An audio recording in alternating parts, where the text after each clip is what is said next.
How's everybody doing? It's your man, Ryan Hollins, and I want to welcome you into the Opinionated 7-Footers podcast.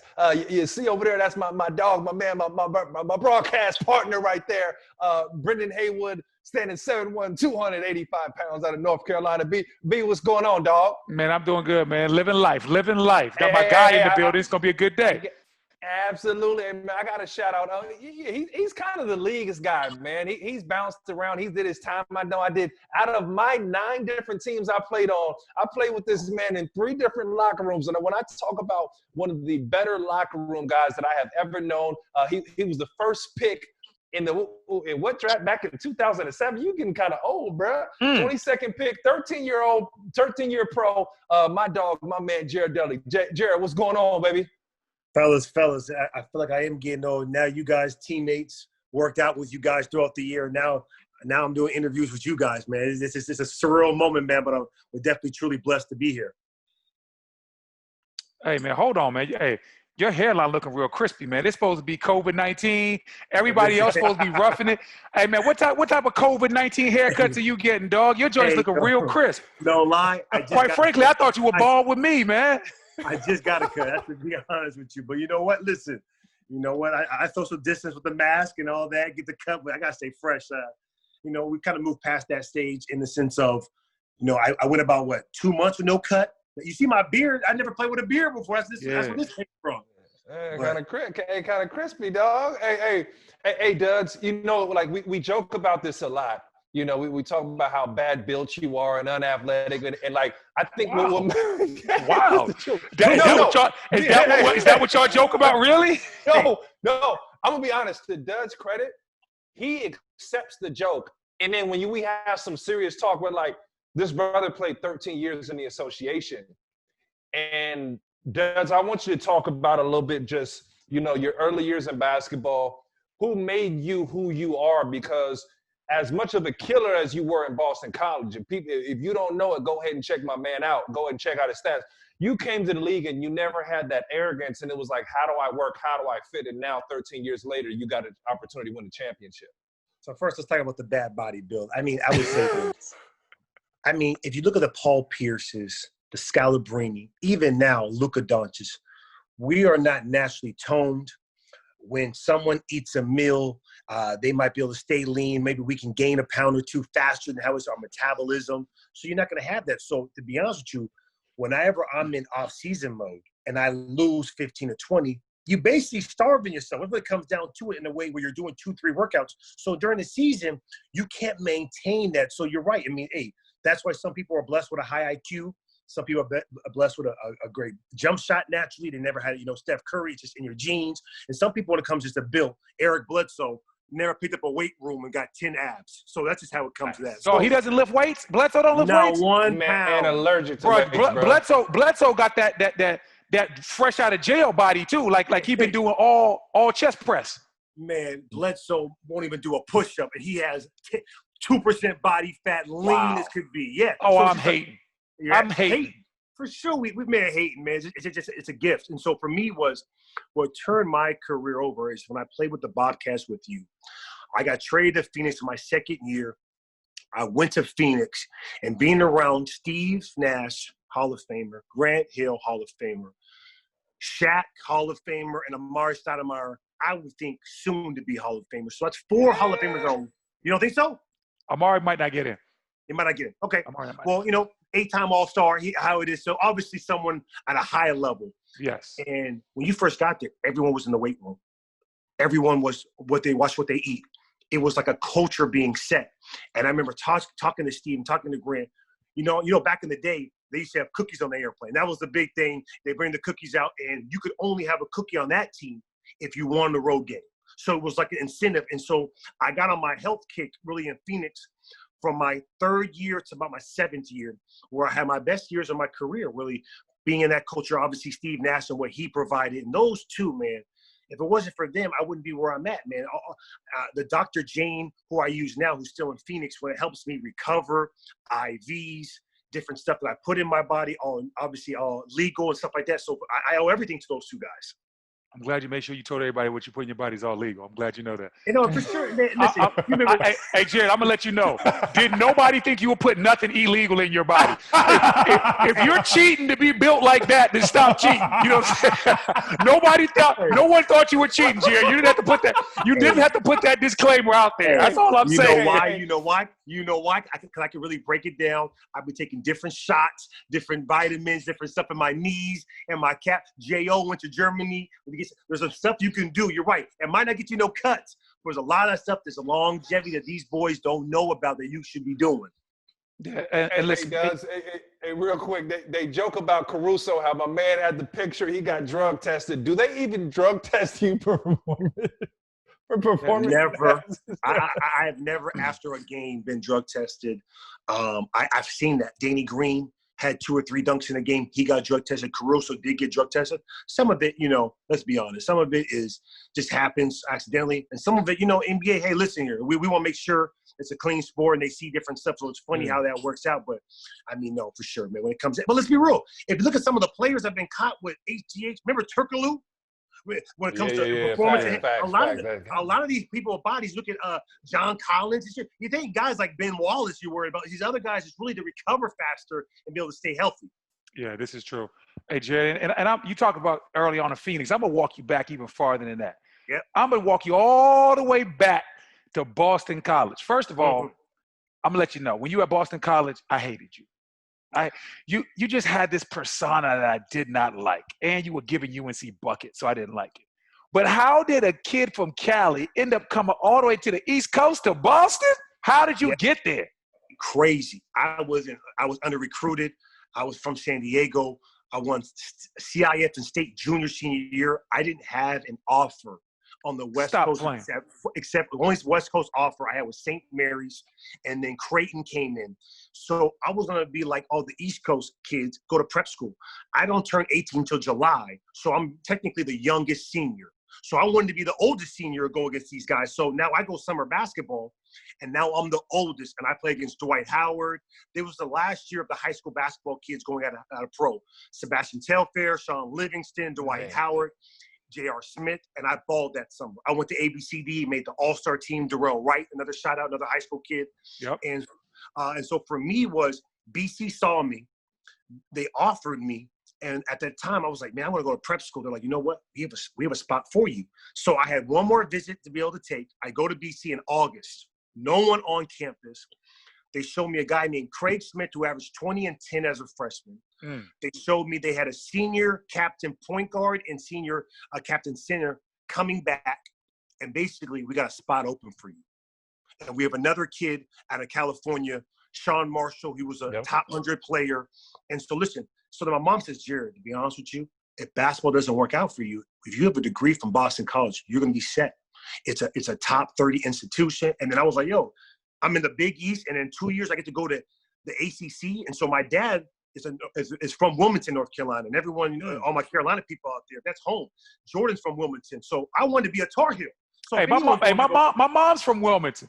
See, so if anyone knows when you're gonna play the Tar Heels, I not only is it respect, I got to show up. My whole dad side of the family watching that game, so that's what it was. And I had the braids, and I had a hood persona, and I had to give that up my senior year because it was too many technicals. So I matured up real fast.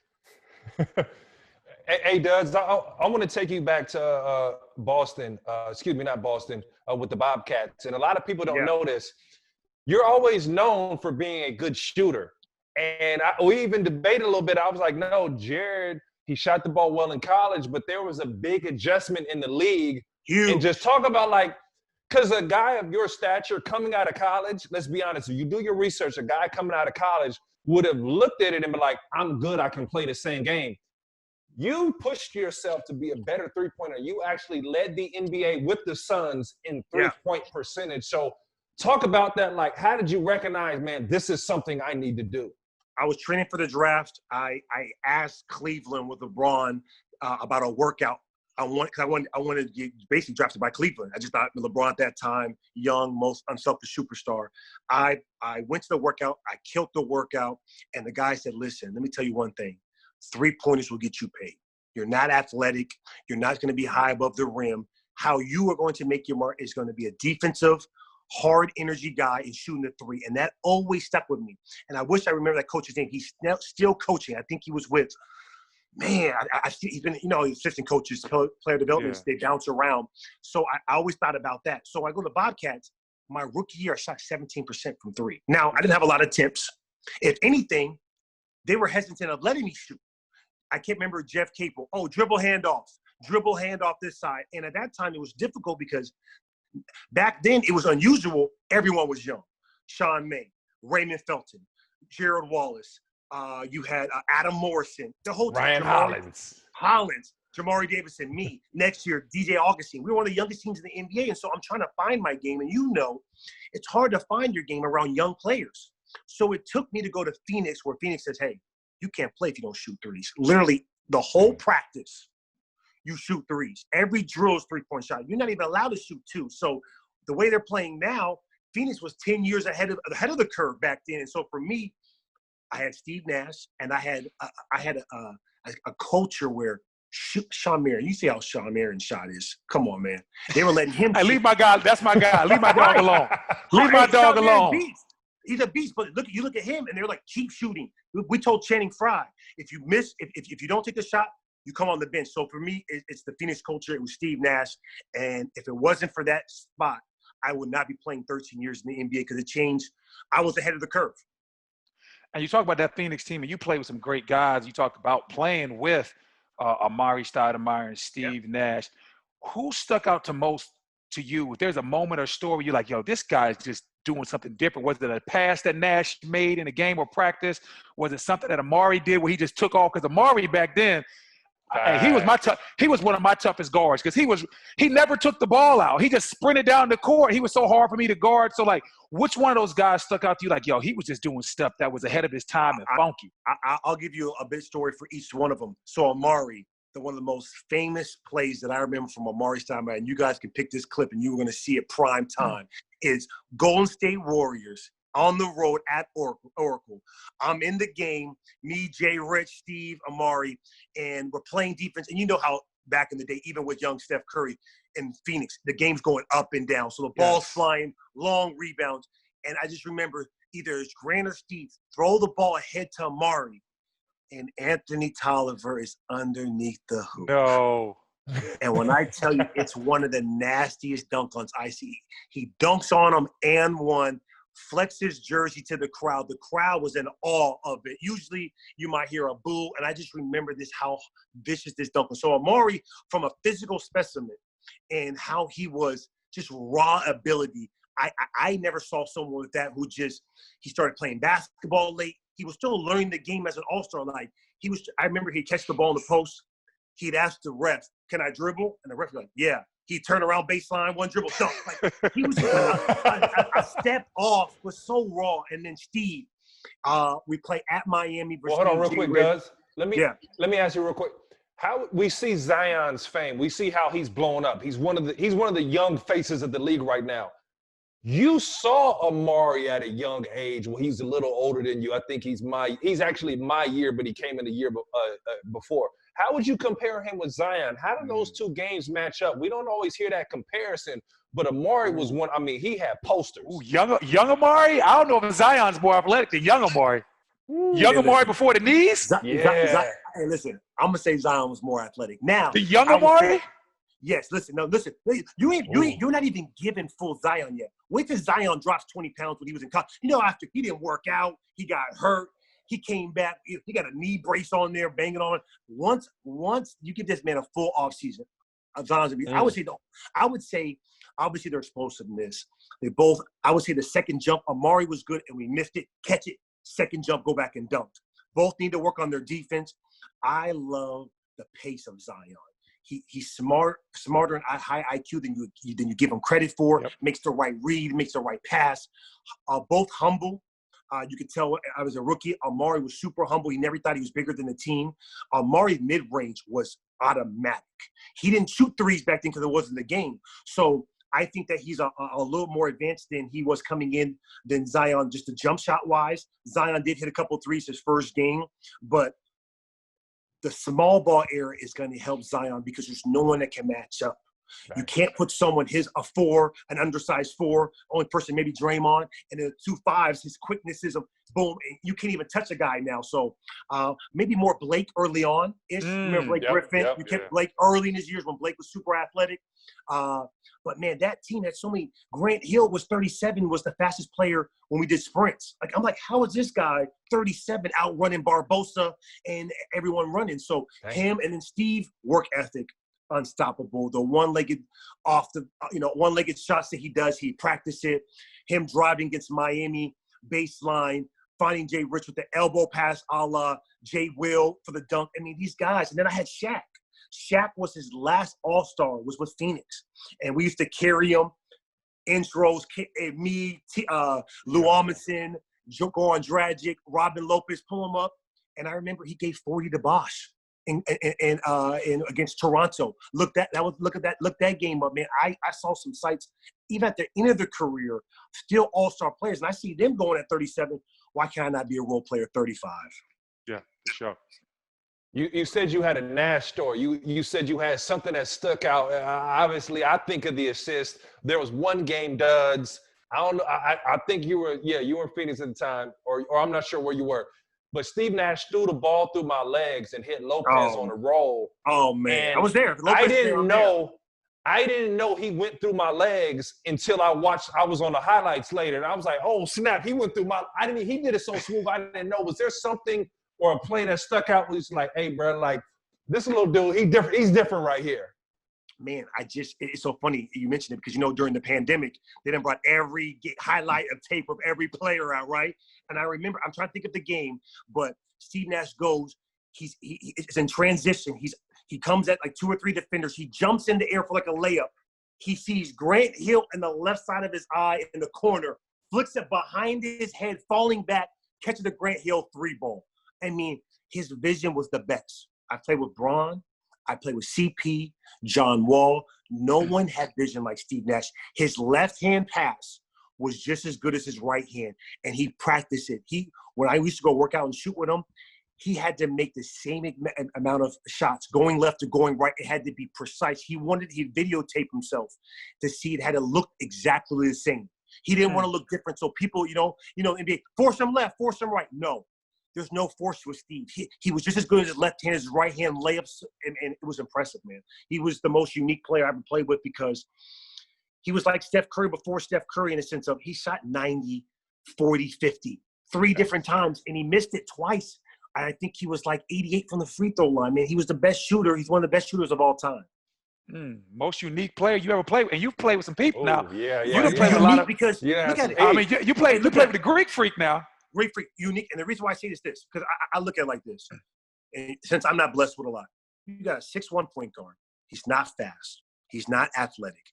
He has handles, but he's not Kyrie handles. He's not exploding by you. And what it was is he got the most out of his body he was a late bloomer, so he worked his butt off. Yep. He got in tremendous shape. And look at Steve Nash is a 2-time MVP.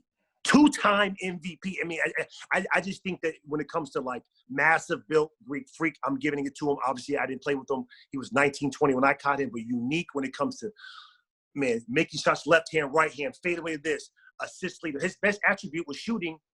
Was shooting, but passing. He's one of the best passers of all time. It's incredible.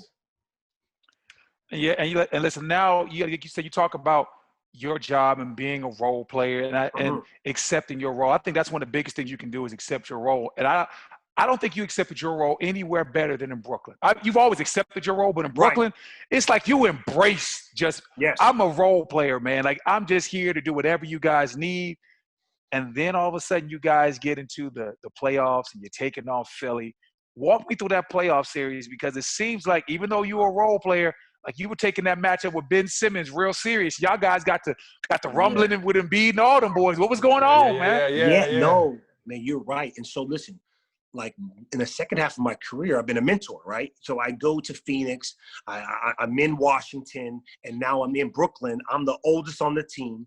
And so I'm trying to prepare these boys. Like, listen, the playoffs are different intensity. Like it's a single possession type, like a 6-0 run feels like a 12-0 run in the playoffs. And so I'm trying to have them guys brace. So we go out there, we win game 1, shock them in their gym. I hurt my calf at the end of game 1 in the fourth quarter, last like 20 seconds. Me and Ed Davis miss game 2, we lose.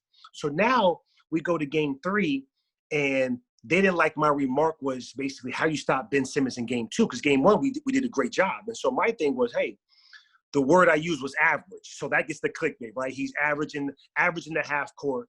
But what they didn't tell you is I said he is elite. He is top 2 or 3 best in transition. He's for one, you can't guard one person with him, and his passing is phenomenal. So for my thing, hey Jared, hey, you're gonna be in the media business soon. That's what we do, okay? That's right.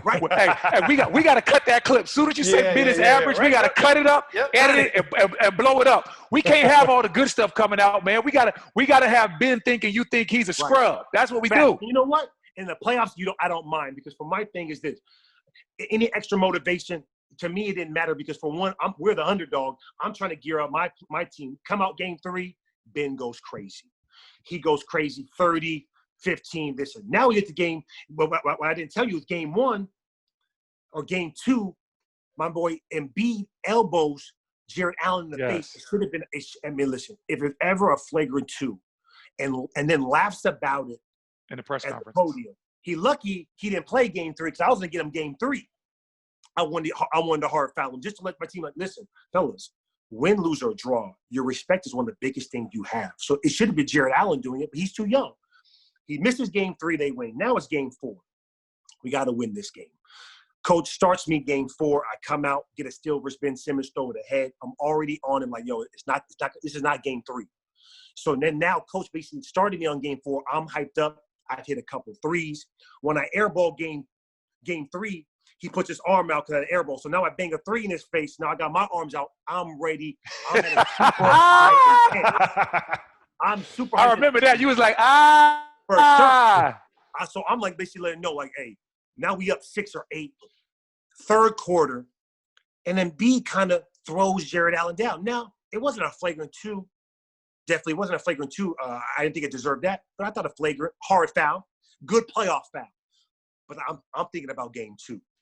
I'm thinking about that. Now I'm thinking you're just trying to bully my man and how it is. And so that's what I come up to. And so I thought I was going to get a push, maybe a hard check. Someone checks me, give me a technical foul, boom. It wasn't until I got double teamed by Ben and Jimmy, I go in the stands. And once you go in the stands, you know you're going to be ejected. I didn't want it like that, but to be honest with you, if I had to do it again, I swear to you, I would do it again. And there's the reason why I would do it. Because I was trying to set a culture and set a different presence on that team. And I knew I was right when the general manager and owner both came to me and said, Jared, I appreciate what you did. And anytime you have the backing of an organization and those teammates, D-Lo end up getting paid, Karis LeVert end up getting paid, all the guys there, my relationship with them is phenomenal. Hey, you talk about that, Coach. I'm glad you talked about that. Yeah. Because, you know, you were one of those guys that helped set the culture, obviously Kenny Atkinson, and now Kenny's gone and you have Kevin Durant, Kyrie there. Do you think that culture can stay the same even with those new guys? I know you're not there, but you know what the culture was before they got there. You know what? I'm gonna say yes and no, but for just for the sake of this, for the sake of this question, I'm gonna say no. The reason why you can't set that culture because yes, a general manager, if you want to do like Pat Riley and you know how they have in the Spurs for sure, but when you get rid of the different coach and then you bring in superstars, when superstars are the culture, let's just be honest. When you come in, they set the tone. It was like that for me in Phoenix. It was like that for me in Washington. Giannis wasn't ready. It's like that with me and the Lakers now with Bron and AD. So you have Kyrie and KD. So already early on, they were changing the culture. So when I signed with Phoenix, when I signed with the Lakers, I was hearing during LA, for one, they moved it to LA. For one, in Brooklyn, it was always in New York. So they wanted to go in LA. Hey, you know what? KD, Kyrie, you want that? It's fine. They weren't doing the same program. The Brooklyn has one of the best training staffs. Kyrie brought his own trainer. So what I'm saying to you is this. They're going to be fine because they got those two guys. But that culture is gone. You can keep some of it, but those two guys are set a new culture. And you know what? Like, they can still win a championship with that. Now, they might need to add a piece. They might have to get the right coach in there. They're close. Superstars win title, and superstars are the culture. Hey, Duz, I want to take you back to another MVP that you played with. He wasn't quite MVP then. You played with a two-time MVP in Steve Nash, but Giannis Antetokounmpo was MVP last year. And I think he has a strong chance, a strong opportunity to be the MVP again this year. We'll see how things shake up. You saw young Giannis. Was there something that you saw in this kid that like I'm not surprised how he turned out? Because at that time he wasn't owned in the league. He was finding his way. He was a Greek freak, but now you know, Shaq called that man Superman. You know what I'm saying? He's something I want to say we've never seen. Was there a play that you saw or something in practice that was like, yo, like he's different? And also you talked about your mentorship role. What would you say to Giannis? Was he a guy that you would go and pour into? Because, you know, you kind of, in my mind, you rejuvenated your career in Milwaukee. We talked about that because your knee was hurt the whole year in LA. You went back, rejuvenate the knee, and you played great basketball. Phenomenal, yeah, man. That was a lot, man. When it comes to Giannis, that's one of my best grooming for 1 year, basically. And so the reason why with Giannis, every time out he would look for me, and I would tell him what I see out on the floor, what he sees. Because, you know, with young guys, you see the ball in the hoop. And it's easy to see the roll, but when that man's pulled over, can you see the corner? Can you see the opposite wing for the three ball for OJ Mayo? So that was my whole thing. Defensively, he was phenomenal. So if you look at when I left after that year and I went to Washington, Giannis, one of the interviews he did was, hey, I miss having Jared to talk to during the timeouts. And I was always on him, how it is. I gave up my starting job. I started over Giannis. If you look at the games, the first 10 games of the year, I'm starting over. I went to Jay Kidd and said, yo, the young fella has to start, because in practice, he was destroying. And his last thing was, you could bump him off the spot. You know, he wasn't strong yet, and that was his whole thing. But he lived in the weight room. So that muscle photo that you see of him in the internet, you knew it was only a matter of time. Giannis was someone, he would work out, and then in Milwaukee, he would come back at 10, 11 at night with his two brothers. They would shoot and they would lift. And so you know how it is. Europeans, they got their own lifting methods, they had their own stuff, but he had a love for the game of just wanting to be in the gym. So you had that. Then you had where you saw just incredible moves. I think it was at Detroit. This man Euros from the half court. He takes one dribble, Euro from the half court. So you saw a glimpse of like, yo, like, man, you get in the playoffs.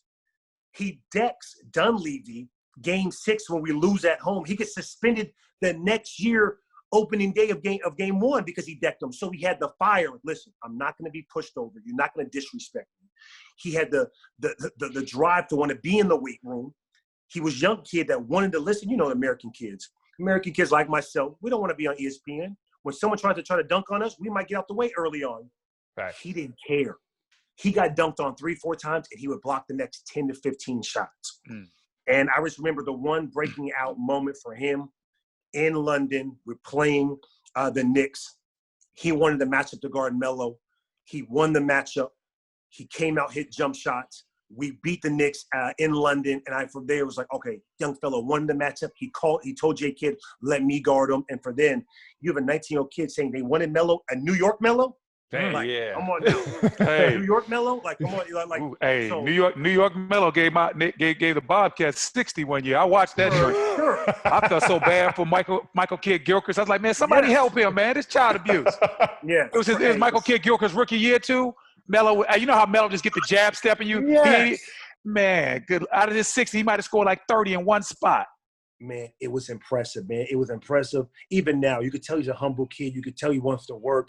He's growing. He has a child. And they're like, he probably most likely the leading candidate. I thought Braun was going to hawk him down, but the season stopped. We just beat the Clippers. We just beat them. So through the short of the season, I mean, man, it's incredible, man. And that's what, listen, for these young players, I tell D'Lo, I'm telling Kuzma now, and that's my guy who I mentor now. Like, listen, what you get out of life is what you put into it, man. Like, you want to work, you go work there. Like, get in the gym. Like, them girls, them video games, it's all going to be there.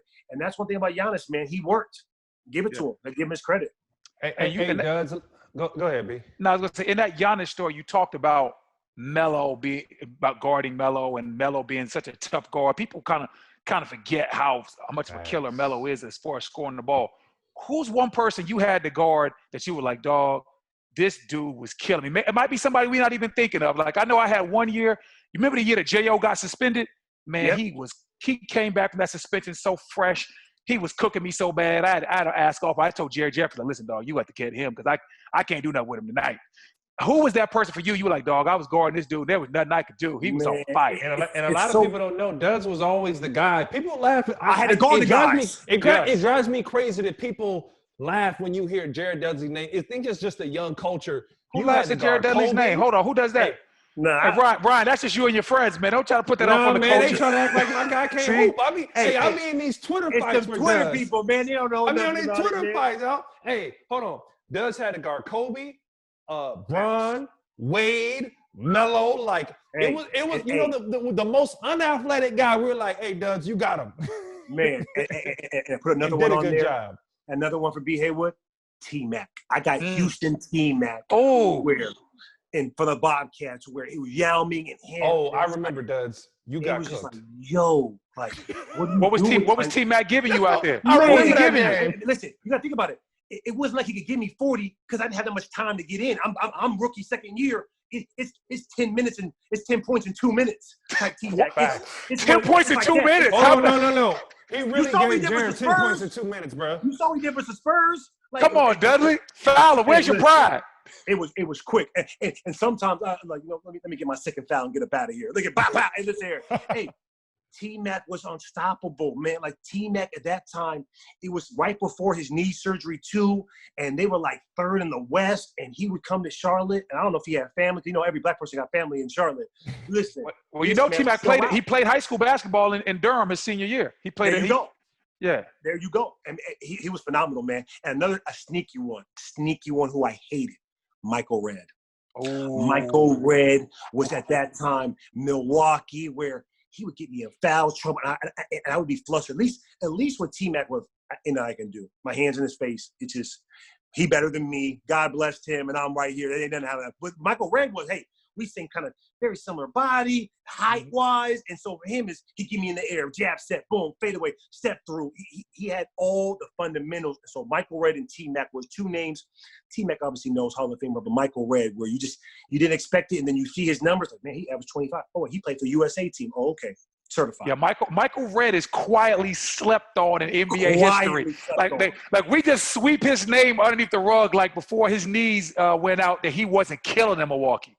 It wasn't like he Tayshaun Prince USA. He there for his defense. He there to get buckets for USA. Yes. Shoot the threes and keep the spacing.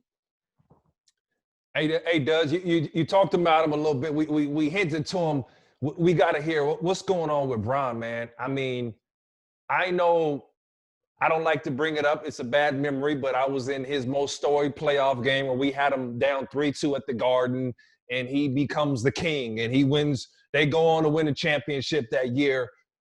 And we've seen like a different LeBron, not just the social activist, but on the court. Like he's so mentally in tune with himself and everything going on. What's he like behind the scenes? And Brendan, you had a chance of playing with him also. I just competed against Bron. What don't we know about LeBron James behind the scenes? It's so funny because a lot of his teammates are in, you know, the analyst broadcasting, so they're giving you so much. So to not know, I've gotten closer with LeBron than any teammate that I've had this year, just because I think same age, married, kids, all that, and to be able to break it down, I think he respects my IQ. So during timeouts, like Giannis, we talk. What do I see? Hey, do I need to go talk to Kuzma? Do I need to tell Dwight, stop fouling Rondo? That's my role. I'm the guidance counselor on this. So when it comes to Bron, what you don't know is this: Bron loves being around guys. He's not that. You watch The Last Dance, how Jordan didn't want to be around. Like, he was too famous. He had to sit in the – nah, Bron ain't like that. Bron gonna go to hookah spot with you. He gonna go to a lounge and drink a glass of wine with you. He gonna be in his room watching film and the games with you, bowling. He does that. When it comes to the scouts, he might stop the coaches. This man knows everybody's plays. Yes. He knows where they want it, how he wants it, and he's going to give his opinion on how we think we should be guarded. Now, there's been times when Frank Vogel said, Bron, I want to guard it this way. If it doesn't work, we'll go your way. All right, coach, bet. That's fine. He's very, when it comes to understanding, hey, knowing when to pick and choose his spots, letting the coaches go, knowing to get in certain teammates, but you know what I'm talking about, and certain times, well, hey, I need to give you confidence. And he's done that with Kuz compared to AD. Confidence. And so I'm catching Bron where Bron, I'm not saying is ready to pass the torch, where He's deferring a lot to AD. He knows, so a lot of the other players that they played with were, Miami and when it comes to Cleveland, I'm the man. Give me the rock. Now he's saying, I got another young bull who's right there with me. And AD is right there with him when it comes to a lot of this stuff. So I just love to see it in his competitive. And also, when he loses, it's not like, okay, end of the world. Like, okay, hey, you know what we need to do? Hey, Clippers beat us. Hey, couple tweaks, couple of this. Hey, this is it. This is how we win. This is how we're supposed to be. We ride on pace. And he was peaking. That's why I'm mad. I'm mad not for the COVID, not just for Lakers fans, for the league, because he was like, yo, I'm a guard Kawhi. I'm a guard Giannis. And I don't know. Before the game, he made the announcement and told Frank, I'm guarding him. I don't know. I mean, it wasn't like either he named it. I saw him on the scouting report. I saw him up there. And a lot of times LeBron has a lot to do with it. And LeBron's just seeing how he's seeing what the team needs. So a lot of it in the first couple times is here's the adjustment. The adjustment is, hey, who else can guard Kawhi on our team? Let's just be honest. And at the same time, you want to rest him. You want to do this. But at the same time, like, we're going to put you on PG. We're going to put you on, I don't even know, like, what other person, Lou Will. And so at the time we were putting him on, I think, Marcus Morris, because they go with that one. And then we had AD guarding him. And then LeBron, basically that weekend, was like, yo, listen, I'm guarding him.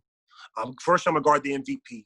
I'm going to play better than him, and I'm going to win. Then I'm going to guard Kawhi. And Kawhi's like, both those guys are animals. Yeah. I'm going to guard Kawhi. And then I'm going to go down. I'm going to create everything. That's the difference between him and Kawhi.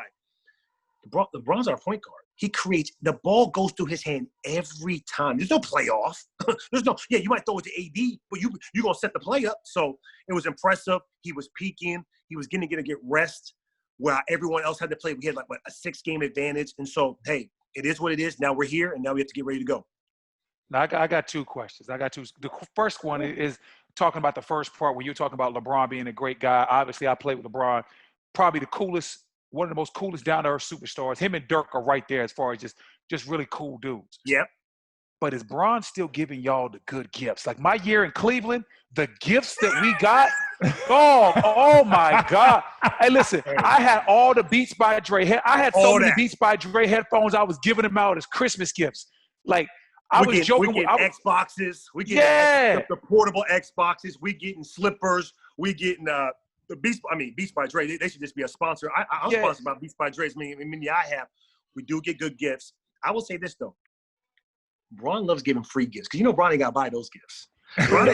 But just think about it. No other star does that. I played with Michael Jordan. He wasn't giving me Jordan. Like Bron made sure everybody had his shoe they wanted. Yes. I remember when he first got the Samsung deal, he made sure everybody had a Samsung phone. I was like, Bron, all I got is Apple stuff. He was like, man, just get it and give it to your family. I was like, man, thanks, Bron. Man, I was coming out of there with all types of gifts every day. It was Christmas, man. And over here, you get double because you got the Lakers. And you think, hey, listen, I got something new in my locker every day. This vintage, this. And I'm like, man, suitcases. I'm talking about not the suitcases you get from the team. I'm talking about nice high-end stuff that you can do traveling overseas. Hey, wine cases for your wine. Like, man, listen. Hey, man, you are getting that. And I missed the gifts already. Hey, listen, hey, Dudley, when you get on the other side, man, and the checks ain't the same, when you got to start paying for this stuff, man, you start looking at it differently, man. I swear. Sure. And we got the Nike guys with us. Nike's guys be at practice. They be on the road. And so I'm like, I need them new bronze. Man, no lie. I asked for something, they give you times 2. I'm going to give you all the colorways. I'm going to give you – and that's it. Also, playing with Bron and playing with the Lakers. We on TV every other night now. Come on, I got to look good. Man, I missed them days, man. The second question I have to ask, you talked about Bron really getting in his zone and asking to guard Kawhi and asking to guard Giannis.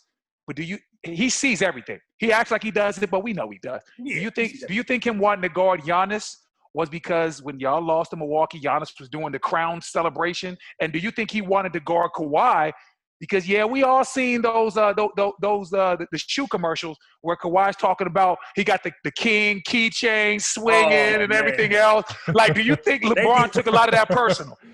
100. He did. He did. Listen, man, we're in social media here. Everyone sees everything. But I will say this. The Giannis one, AD got a quick foul early on. He said, yo, let me get him. So he wanted to him, but I think they want to step on AD's toes. Come on. AD should be defensive MVP. If he's not, he runner-up. Let's be honest, the way he's been playing. Mm-hmm. So you have that. So it ain't no slouch. So then he sees that, he stepped up, I got it. And AD was kind of struggling that early game. The Kawhi factor was, listen, they beat us twice. We were up 15 in the third on Christmas. They walked us down, credit the Clippers, won fair and square. And this is more like, hey, listen, we got to make an adjustment. For one, we got to beat them to let them know, put a little fear, a little doubt of being able to beat them, especially on their floor. And then now it seems like, Bron doesn't guard this. Oh, well, now Bron starts out with Kawhi. What you gonna say? Now it's like, okay. Even for Kawhi, probably think, okay. Like, all right, I see what's gonna be tonight, both ways. And so you saw that, taking on the challenge. Avery Bradley setting the tone over there, getting the rips. I just think for us that Bron was more so like, hey, listen, he knows he's 17 years. Like, what are you going to do to win? He's seen what it is. And for one is we don't have right now that 2-3 defender to guard wings of an elite level. You know how every team usually had that with Bron when he had bad EA. He had different guys to be able to go. D Wade in the lane. So for us it's Avery Bradley, but it's more smaller guards. It ain't the 6'8" ones, and he knows, hey, it's either him or AD. And the man stepped up that game. Hey, Duz, we got a little beef on our hands, and I'm gonna throw it to you. Your media is savvy enough, man. You made an excellent point, and me and Brendan talked about this the other day, and you said, hey, expect some soft tissue injuries. Guys are getting ready for a playoff scenario in a small amount of time. Our guy Patrick Beverly pops in, and he showed you a little love and said basketball is a year-round sport, and essentially in a word he doesn't want to hear it. Talk about that, man. Is this good for the sport? Part of the the Lakers Clippers beef is real. Is it just good for the media, man? Talk to me. I think any rivalry, any controversy is good. Too many friends in basketball where you can't have a good, fun rival. That's why the Clippers are a fun rival, because I don't know if any of us hang out and I like any of those guys, to be honest with you. I know Montrezl Harrell's a clutch guy. He's cool. You have Marcus Morris and the twin brothers. But besides that, like, we're not hanging out with Kawhi, Paul George in the summertime or Pat Bev and stuff like that, but you respect them. So I think what Pat Bev is basically saying, he didn't want to hear no excuses. There's no excuse. The Lakers, I was the guy voted for the season to restart. So that's for one. So it's not like no one's talking about check ball. The ball's being checked. And it's really, this ain't one-on-one. It's really the ball, throw the ball up in the air. That's really what it comes down to. Two, the thinking is I'm on the calls. I'm a player rep. So I'm talking more about the business of basketball, not just that. So when it comes, yes, I'm talking about the soft tissue, because what you understand is the league says, hey, we're going to give you 6 weeks to train at the facility. But you can't even play 5-on-5. You can't play 4-on-4. You can't play 3-on-3. You can't play 2-on-2. So the only thing you could do is catch and shoot. You only have one guy on the court, and they got to have a mask and gloves on. So that's not preparation. You and I both know, you guys are ball players. That's like when you first when hold on, you got to shoot with a mask and glove on? The trainer, the coach. I'm about to say what? Hey, they can't be 6 feet away. So the first month you couldn't do no pick and pops. It's really with spot shooting, or hey, run to the half court, run back. You know what I'm saying? Like you couldn't even he couldn't even guard you in the post and work on your post moves. So when I'm saying the preparation, that's like when your first season ends, and that first week back when you get done. If you're done in April, May 1st, you get it. That's what kind of workout is. It's not that. It ain't August, September type of work. So then now 5-on-5, we can't do that till we get to Orlando. So we get to Orlando on the 9th or 10th. We got to quarantine for 2 days in our hotel room by ourselves. So now it's the 12th. The first game is on like the 27th, 28th of a scrimmage. You got 2 weeks. And I just feel like, no one's really talking. We're talking about COVID. We're talking about the protests, which are all. And my whole thing was, hey, listen, man, like, I really don't like what the NBA is doing. I understand they're trying to, limit these, these COVID positive tests, but we got to play. Because you don't want to, guys, knock on wood, tearing ACLs. But, Pat Bev, he's good for TV.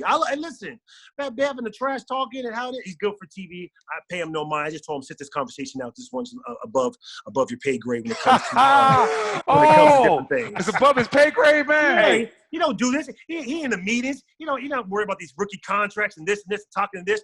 And what he don't understand is Donovan Mitchell, Tatum, Bam Adebayo, they were talking about getting hurt. They wanted to have insurance. The NBPA and the league had to make an insurance policy just for this. So I don't know what he even talking about, because he's not on these calls, and that's why it's above your pay grade, because you just here to hoop as you should.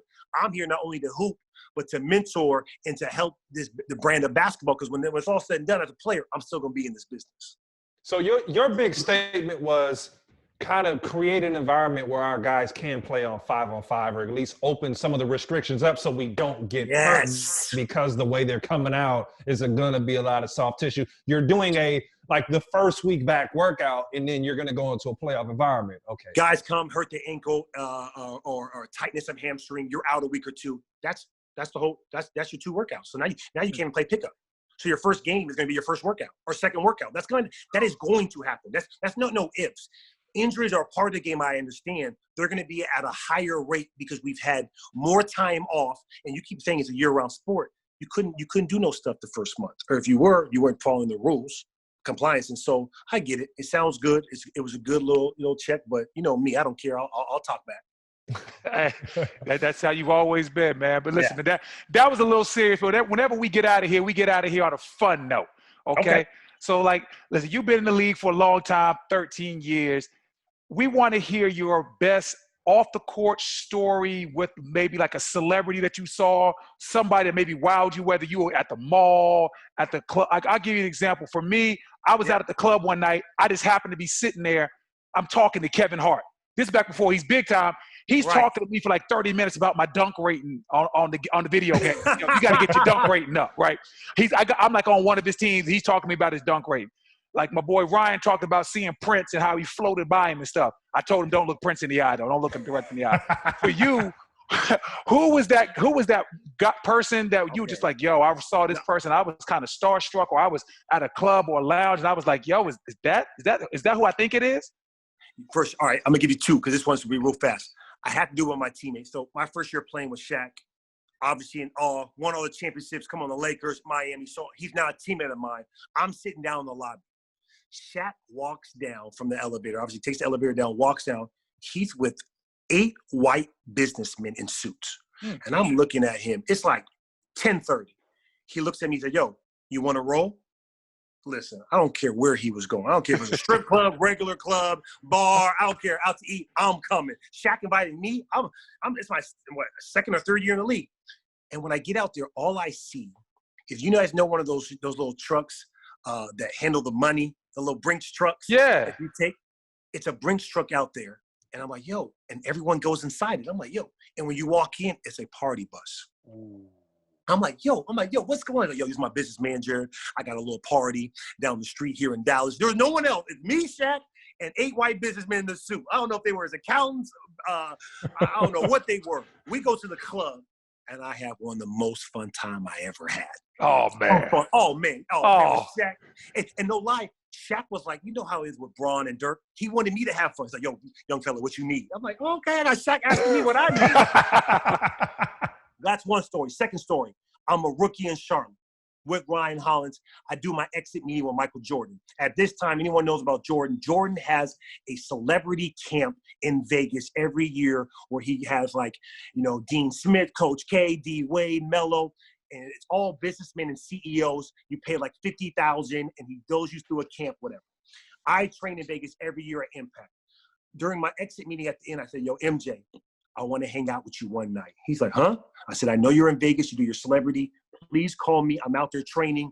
Take me out with you one night. He's like, he laughs at me. He said, you crazy kid. Boom. My girlfriend at the time, my wife now, I'm in the bed. It is midnight. I am knocked out. I get a call from like I think it's a 323 Chicago area code. And it ends, the last 4 numbers in 2323. And I'm like, hello? I'm like, yo. I'm like, who's this? He said, MJ. I said, MJ who? He said, man, stop playing. So he said, I said, oh, my bad. He said, meet me at the Mirage, 30 minutes. And he hung up. I looked at my girlfriend, who's my wife now. She said, who was I? I said, it was Jordan. I have to go. I hopped in that shower so fast and went down the Mirage. I forget, Jet back then is now One Oak Club. I see Jordan in the casino. I walk up to him. Before I get to within 5 feet of him, Secret Service come out of the woodwork. It's like, yo. I'm like, man, it's like, nah, he good. He with me. They take us through this entrance I never even seen. Somehow we inside the club, not the front, not the back. I don't know, some underground stuff was crazy, right? So we get in there. It's me, him, and it was his girlfriend at the time, now his wife. All it is in the club. I'm like, yo, it's all we guys. Like, no, I got more people coming. Security is all around us. They're like, yo, whatever MJ needs, let us know. I said, listen, I need 2 cigars. I need your best champagne you have here, and I want no phones around here. hey, they bring 2 cigars. I give MJ a cigar, light it up. That's my second story. So no celebrity, but when it comes to those 2, that's how it was, man. It was just those 2 was like Hey, man, forget that, man. Hey, listen, your girl is the real MVP. Because I'm going to tell you this. Yeah. If my phone go off I'm married now, right? If my phone go off at midnight and I tell my wife, I'm leaving 30 minutes later, man, listen, I can't survive that, brother. If my phone goes off at midnight, my wife sits up like the Undertaker. Like, yo, who is that calling you, man? Are you serious? Your girl is the real MVP, man. Yeah, she's a real one. She is, but she understood. When you say it's Jordan, it's a once in a life. I be using that excuse now with Braun. Listen here, are you kidding me? Listen here. I'm gonna live my best life, yo. Listen here, but you're right for sure, though. She is. And listen, my girl wouldn't have cared if it was Michael Jordan, Michael B. Jordan. Like, she wouldn't have cared. She'd be like, listen here, you just ain't rolling out at midnight off a phone call. Your girl is the imp. She earned her ring that night. She's the real MVP. Hey, we was knocked out too. I was tired from workouts. Oh man, but those are my 2 celebrity stories. We're just like, man, I'll take those to the grave for me, man. One of the best nights. Oh my God, Duds, man. Listen, a pleasure, brother, having you. Beyond a pleasure, man. We don't want to take up too much more of your time. Let us know where we can find you. Any projects, community projects, shout outs you got to give. So we want your shout out of where we can find you. And then I want you to shout out the Opinionated 7-Footers podcast when you finish. And we'll probably remind you, because it took Nick Young about like 15 takes just to say. Nick a little different, though. Nick a little different. I got a couple times, man. I got to shout out my new IG. I just got on last month, y'all. Jared Dudley 10. Oh, okay, I'm going on right now. Jared, follow me, man. We're doing that. I just started that up there. I got about 50,000. I got to get to 100 real quick, man. I got to get that going for the Laker brand. But no, that's something I'm doing, and for sure, man. You know, obviously the Opinionated 7-Foot. What is it? Opinionated 7-Foot what? Shout out the Opinionated 7-Footers podcast. 7-Footers podcast. Hey, I'm giving a shout out to the Opinionated 7-Footers podcast. It's the best. Brendan Haywood, Ryan Hollins. Man, I love what y'all doing. Respect it. Ex-players knowing they stuff. Hey, I'm going to be there one day. Keep doing y'all thing, fellas. Oh, man, appreciate the love, man. My dog. Appreciate you, JD. We so opinionated, 7-footers who made it, block shots, dunked on some of the greatest. P-Town and Carolina in touch with the latest. Posting up on the topics, ain't no way you can stop this. Hollins and Haywood, post off the pivot, living life to live it. Tire suits are fitted, cash up, mash up, now we hook skidding. Stadium to the set, we the littest. And the biggest.